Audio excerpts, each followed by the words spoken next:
आगे देखते हैं अगला नियम। जुगुप्सा विराम प्रमाद अर्थ वाली धातुओं के प्रयोग में जिससे घृणा आदि की जाती है उसकी अपादान संज्ञा होती है। कि जिससे घृणा की जाए या जिससे क्या कि आलस किया जाए, ऐसी धातुओं के योग में पंचमी विभक्ति का प्रयोग होता है। जैसे कि इसका उदाहरण लिखेंगे। महेशः पापात् जुगुप्सते, महेश पाप से घृणा करता है। कुलदीपः अधर्मात् विरमति, कुलदीप अधर्म से दूर होता है। मोहन अध्ययनात् प्रमाद्यते, मोहन अध्ययन से आलस करता है। अब जब इस प्रकार से वाक्य होंगे, इन धातुओं का प्रयोग होगा, तो इसका हम कारण किस प्रकार लिखेंगे। जुगुप्स धातु योगे पंचमी विभक्ति भवति। और यदि जिस भी धातु का प्रयोग होगा रम धातु का होगा या फिर इसमें प्रमाद धातु का होगा, इनमें किस भी धातु का प्रयोग होगा उसका कारण हम उसी प्रकार से लिख देंगे। ब्रह्म धातु योगे पंचमी विभक्ति और प्रमाद धातु योगे पंचमी विभक्ति भवति। आगे देखते हैं। भू धातु के कर्ता का जो उत्पत्ति स्थान है उसकी अपादान संज्ञा होती है। भू धातु के कर्ता का जो उत्पत्ति स्थान होता है उसकी अपादान संज्ञा होती है और अपादान में पंचमी विभक्ति होती है। जैसे कि देखते हैं उदाहरण। गंगा हिमालयात् प्रभवती, अर्थात इसका गंगा जो है जो बहती है उसका उत्पत्ति स्थान किसको माना जाता है, हिमालय को। ठीक है, तो इसका गंगा का उत्पत्ति स्थान क्या हुआ, हिमालय। तो इस प्रकार से जो जिस वस्तु का उत्पत्ति स्थान होगा, उत्पन्न होने का स्थान होगा, वहाँ उसमें पंचमी विभक्ति का प्रयोग होगा। जैसे गंगा हिमालयात् प्रभवती, गंगा हिमालय से निकलती है।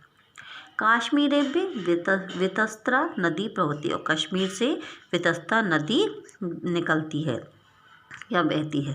देखते हैं आगे इनका कारण जब हम लिखेंगे तो भू धातु योगे पंचमी विभक्ति भवति।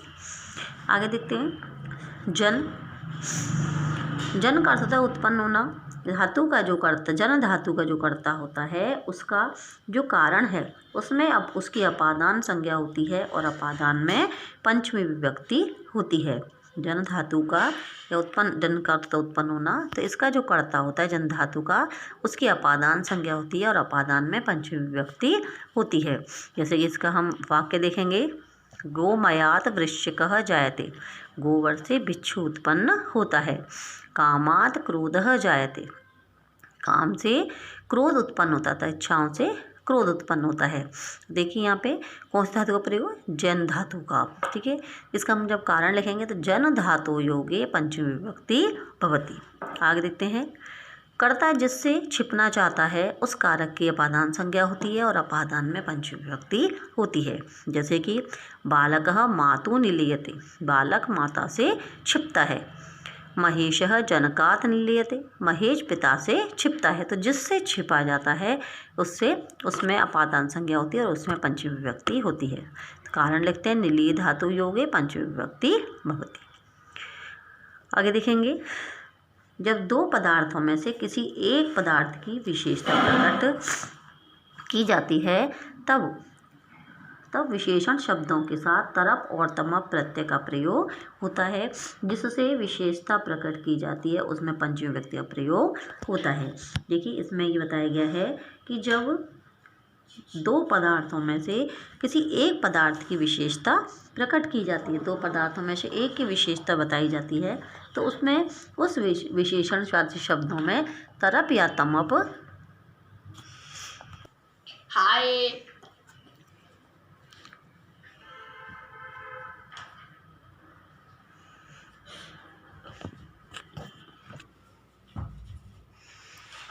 आगे देखेंगे।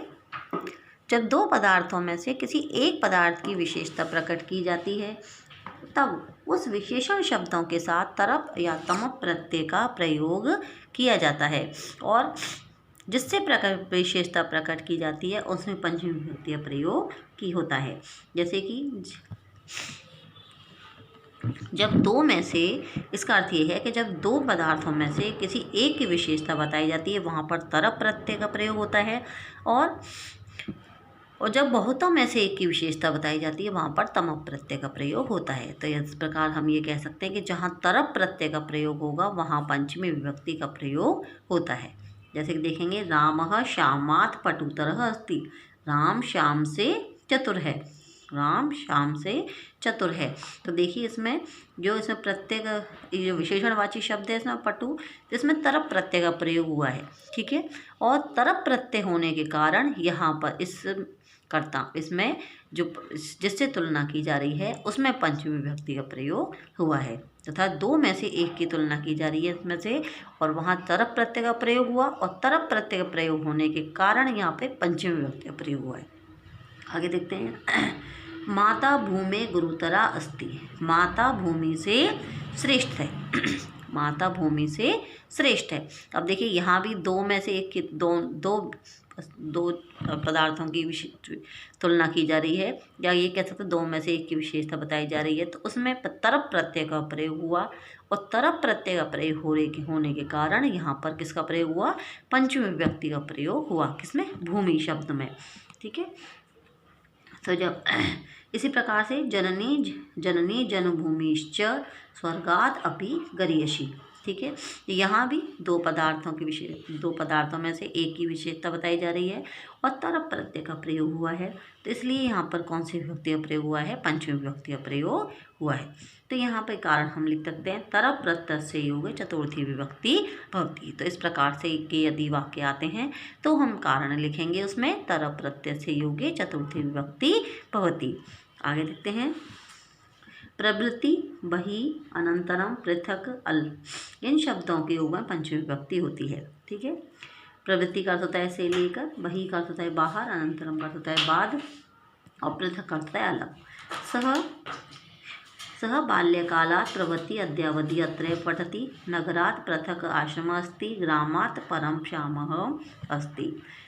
प्रवृत्ति शब्द इस प्रकार से जिस भी शब्द का इनमें प्रयोग होगा वाक्य में उसको हम लिख करके कारण उसका लिख देंगे। आगे देखते हैं, षष्ठी विभक्ति। संबंध में षष्ठी विभक्ति होती है जब बहुतों में से किसी एक की जाति, गुण और क्रिया के द्वारा विशेषता प्रकट की जाती है, तब विशेषण शब्दों के साथ तमप प्रत्यय का प्रयोग किया जाता है जिससे विशेषता प्रकट की जाती है, उसमें षष्ठी विभक्ति या सप्तमी विभक्ति का प्रयोग होता है। जैसे कि अभी बताया था आपको कि जब बहुतों में से एक की विशेषता प्रकट की जाती है वहाँ पर तमप प्रत्यय का प्रयोग होता है, और तमप प्रत्यय का प्रयोग होने के कारण षष्ठी या सप्तमी विभक्ति का प्रयोग होता है। जैसे कि देखें, कविनाम कविषु कालिदासः श्रेष्ठः, अर्थात अब ये देखिए यहाँ पे बहुत सारे कवियों में से एक की विशेषता श्रेष्ठ बताया जा रहा है, विशेषता बताई जा रही है, इसलिए इसमें किसका प्रयोग होता है, तमप प्रत्यय का, और वहाँ पर कौन सी विभक्ति आती है, षष्ठी या सप्तमी विभक्ति का प्रयोग होता है, ठीक है। आगे देखते हैं, बहुषु एकस्य विशेषता प्रदर्शनात् षष्ठी सप्तमी विभक्ति भवति। आगे देखेंगे, छात्राणाम छात्रेषु वा सुरेष्ठः पटुतमः अस्ति। तो यहाँ पर तब तमप प्रत्यय का प्रयोग हुआ है और इस कारण से यहाँ पर षष्ठी या सप्तमी विभक्ति का प्रयोग हुआ है। आगे देखेंगे, सप्तमी विभक्ति क्रिया की सिद्धि में जो आधार होता है उसकी अधिकरण संज्ञा होती है और अधिकरण में सप्तमी विभक्ति होती है, ठीक है। आगे देखेंगे, जिससे या जिस पर स्नेह किया जाता है उसमें सप्तमी विभक्ति का प्रयोग होता है। जैसे कि पिता पुत्रे स्नेहति, पिता पुत्र से स्नेह करता है, अर्थात जिससे स्नेह किया जाता है उसमें सप्तमी विभक्ति का प्रयोग होता है। इस कारण लिखते हैं, स्नेह धातु योगे सप्तमी विभक्ति भवति। इस प्रकार से अपने ये कारक यहीं पर समाप्त होते हैं। धन्यवाद।